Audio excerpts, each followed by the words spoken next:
కాళేశ్వరం ప్రాజెక్టులో జరిగిన అవకతవకలపై ఏర్పాటైన జస్టిస్ వీసీ ఘోష్ విచారణ కమిషన్ నుంచి తనకు అందబోతున్న నోటీసుల అంశంపై బీజేపీ ఎంపీ మాజీ మంత్రి ఈటెల రాజేందర్ తీవ్రంగా స్పందించారు. తాను నోటీసులకు భయపడబోనని, కేసీఆర్ హయాంలో జరిగిన విషయాలను అవసరమైతే వెల్లడిస్తానని ఆయన హెచ్చరిక ధోరణిలో వ్యాఖ్యానించారు.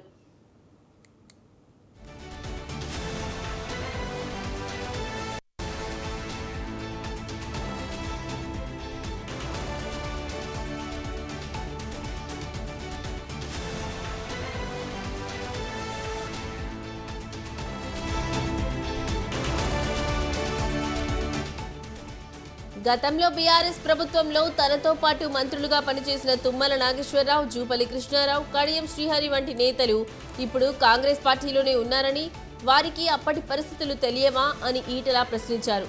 తాను ఆర్థిక మంత్రిగా ఉన్న సమయంలో ఆ శాఖ కార్యదర్శిగా పనిచేసిన రామకృష్ణారావే ఇప్పుడు రాష్ట్ర ప్రభుత్వ ప్రధాన కార్యదర్శిగా ఉన్న విషయాన్ని ఆయన గుర్తు చేశారు.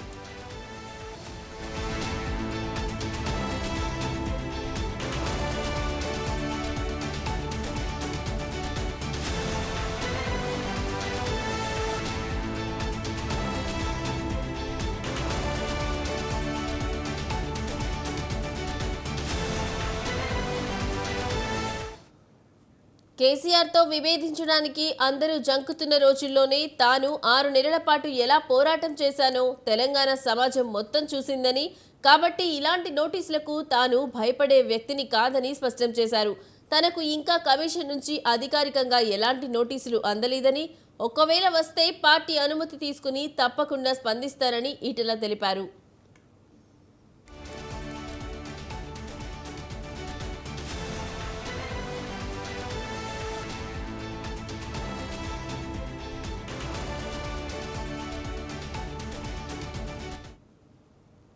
కేసీఆర్ తీసుకున్న నిర్ణయాలు, వాటి పర్యావసనాల గురించి బీఆర్ఎస్ ప్రభుత్వంలో మంత్రులుగా పనిచేసి ప్రస్తుతం కాంగ్రెస్లో చేరిన వారు ముఖ్యమంత్రి రేవంత్ రెడ్డికి వివరించి ఉండాల్సిందని ఆయన అభిప్రాయపడ్డారు.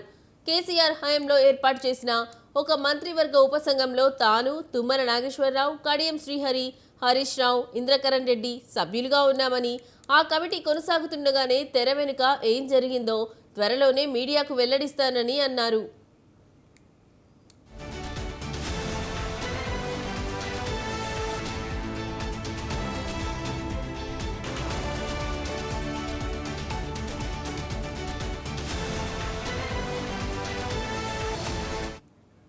సాంకేతిక పరిజ్ఞానం కలిగిన ఇంజనీర్లే ముఖ్యమంత్రి చెప్పినట్లుగానే ప్రాజెక్ట్ నిర్మాణాలు చేపట్టామని చెబుతున్నప్పుడు ఇక మంత్రుల నిర్ణయాలపై ఏం విచారణ చేస్తారని ఈటెల నిలదీశారు.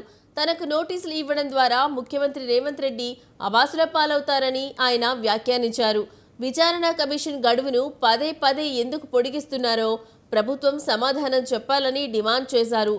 ఈ కమిషన్ను నిజంగా ప్రజల ప్రయోజనాల కోసం ఏర్పాటు చేశారా, లేక రాజకీయ బ్లాక్మెయిల్ కోసం వాడుకుంటున్నారా అని ఆయన ప్రశ్నించారు.